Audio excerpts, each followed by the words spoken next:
Someone tagged me out of nowhere in the building group chat. Hey, 702, you live alone, rotting at home all day. Why are you hogging 2 whole parking spots? My husband's got nowhere to park. Starting tomorrow, you're giving one of those spots to us. I'm not taking it for free. I'll give you $20 a month. It's free money. Quit being greedy. I stared at the screen, in pure disbelief. I own 6 places in this city, and 3 prime parking spots. This apartment? Just where I dumped my extra junk. I paid 50 grand for the deed on each spot, and some random lady wanted to rent one for the price of a cheap lunch? I texted back one thing. Not happening. I didn't expect the property manager at my door the next day. He said I was misusing communal resources, said I had to give up a spot for neighborhood harmony. Fine. They didn't want to do this the easy way? I was happy to flip the whole table. The notifications blew up my phone. I almost laughed at the nerve. Her profile pic was a staged family portrait. Her handle, 603, Mrs. Whitaker. I hadn't replied fast enough, so she spammed the chat with more demands. 702. Did you hear me? My husband circles the block for 20 minutes every night. You're young and obviously jobless. Why waste a spot like that? It's sitting empty anyway. What's the big deal? $20 is plenty. You don't have a real job. That should cover a few DoorDash orders. Her tone made my blood boil. I own 3 units in this complex alone. Those spots aren't communal. They're deeded. I paid cash. And 702? Just a storage locker for my collectibles. $20? That wouldn't even cover the spot's monthly maintenance. I didn't feel like wasting my breath, so I sent a quick text. Sorry, my spots aren't for rent. I use them for my own cars. And $20 is an insult. I figured that was the end of it. Instead, she sent a long screeching voice memo. Oh, listen to you. We're neighbors. We should be helping each other out. You're one person. You gonna drive 2 cars at the same time? You think you're some big shot? You sit inside all day like a loser? No wonder you're single. No girl wants a guy who hoards parking spots. My husband's a big executive. Do us this favor and maybe he'll find you a real job. The arrogance was unreal. Before I could tear into her, someone jumped in. Miller, property manager. Mrs. Whitaker has a point. 702. Parking's tight in this building. Hogging 2 spots by yourself is a waste. Think about the community for once. Let's keep things friendly. You're not using the spot. Let the Whitakers have it. A chill ran down my spine. I pay thousands in HOA fees every year, and now the manager was helping some Karen bully me out of my own property? I tossed my phone on the couch and ignored them. They could bark all they wanted. I wasn't handing over a 50 grand asset for $20. The next afternoon, my doorbell went off like someone was trying to break it. I opened the door. 3 guys standing there. Miller, the manager, up front. 2 beefy security guards behind him. You're the owner of 702? Mr. Linden, right? His voice was dripping with fake authority. What do you want? I said, leaning on the doorframe. Miller waved a clipboard in my face. We got a formal complaint. You're occupying 2 communal parking spots. Management reviewed the records. You only get 1 spot. The other one's an unauthorized occupation. Spot B17 has been reassigned. Clear your stuff out by tonight. Starting tomorrow, it belongs to Mr. Whitaker in 603. I couldn't believe what I was hearing. Excuse me? I bought those spots. They're deeded to me. I've got the titles in my safe. What right do you have to reassign my private property? Miller rolled his eyes. Mr. Linden, you only own 1 unit here. Building policy. 1 unit, 1 spot. As for these titles you claim to have, we'll verify them with the city. Till then, management's taking the spot. I stared at his smug, lying face. My temper was fraying. So you're telling me you're seizing property I paid 50 grand for? Miller flinched a little but didn't back down. It's not a seizure. It's a redistribution. Don't make this hard. The HOA board approved it. The HOA board? Who's on that board? Mrs. Whitaker's the vice president. Her husband Gerald's a senior member. Everything clicked into place. This wasn't a complaint. This was a shakedown. She tried to lowball me. I said no.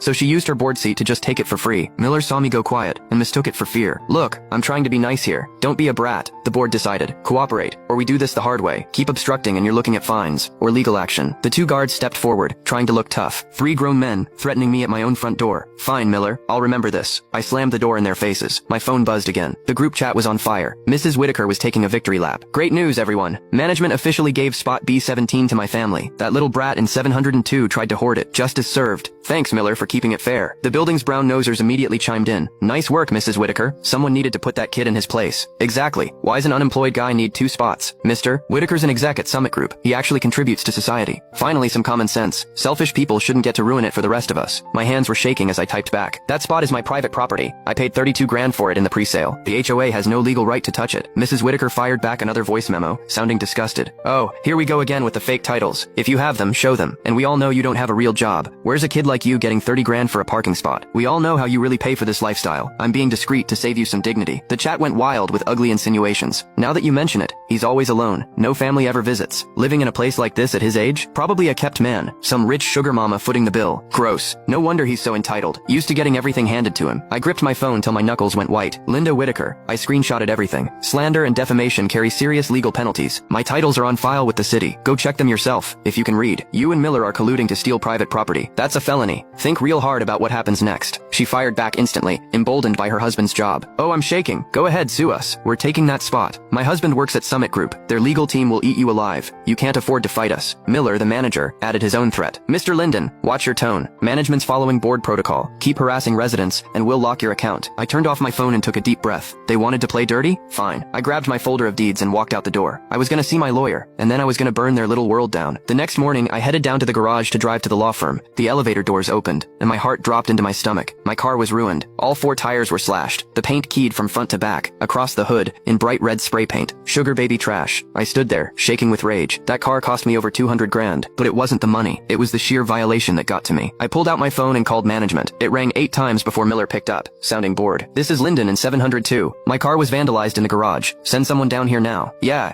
We'll get a security guard down there in 3 or 4 hours." 3 hours? I barked. "My car got destroyed in your secure garage. Look, we're busy. Just wait your turn." He hung up on me. I waited 4 hours, pacing like a caged tiger. Finally, a guard wandered over. "Oof, that's a lot of damage," the guard said, barely hiding a smirk. "What's the building gonna do about this?" I demanded. He shrugged. "Nothing. It's a personal matter. Sort it out yourself." Sort it out myself? I pay 10 grand a year in fees. My car got attacked on your watch. He looked at me with pure contempt. "Listen, kid, we're not the cops. You probably pissed off the wrong person." A high-pitched laugh echoed through the garage. "Oh my god, look at your car. What a mess." I turned. Linda Whitaker, standing there, looking delighted. "Sugar baby trash. How fitting. Whoever did this really nailed your essence." "Linda, did you do this? Don't you dare accuse me. I'm a lady. I wouldn't touch that junk." But she stepped closer, eyes glittering with malice. "Maybe it was the husband of one of your clients? Men like you usually end up like this." "I want the security footage," I told the guard. The guard's face shifted. The cameras in Section B are down. Maintenance issue." I looked him dead in the eye. "Down? On the exact night my car got trashed?" He glanced over at Linda. She cleared her throat. Loud. "They're broken," the guard insisted. "Nothing we can do." It hit me cold. They were all in on it. Linda leaned in, her voice a poisonous whisper. "No cameras, no proof. Such a shame. How are you going to explain this to your sugar mama? You're pathetic. You think you're a real man because you've got a nice car? You're nothing but a parasite. You deserve everything that's coming to you." I didn't argue. I reached into my pocket and hit record on my second phone. "Say that again," I said, calm. "Tell me more about how I deserve this." Linda's face twisted. She lunged and slapped the phone out of my hand. "Who do you think you're talking to? I'll ruin you." She swung to claw at my face. I didn't move fast enough, on purpose. Miller appeared out of nowhere and grabbed my arms, pinning me. Linda took the chance and slapped me across the face. Hard. "You're a nobody. My husband's an executive at Summit Group. He owns this city." My cheek stung. I spat on the floor and pulled out my other phone. Dialed 911. "I'm at the Emerald Towers garage. I've been assaulted. My property's been destroyed." Linda laughed, completely unfazed. "Call him. My husband's got the chief of police on speed dial. You're the one going to jail." Miller sneered in my ear. "Give it up, Linden. You're outclassed. Apologize and maybe she'll let you leave." "Kneel," Linda demanded, pointing at the floor. "Kneel and beg, and maybe I'll stop my husband from blacklisting you." "Summit Group, huh?" I said, voice cold and steady. I dialed a private number, picked up on the first ring. "Tell the board of Summit Group to get their asses to Emerald Towers. 20 minutes. And tell their CEO, if he's late, I'm pulling the funding on the Southside project and liquidating their stock."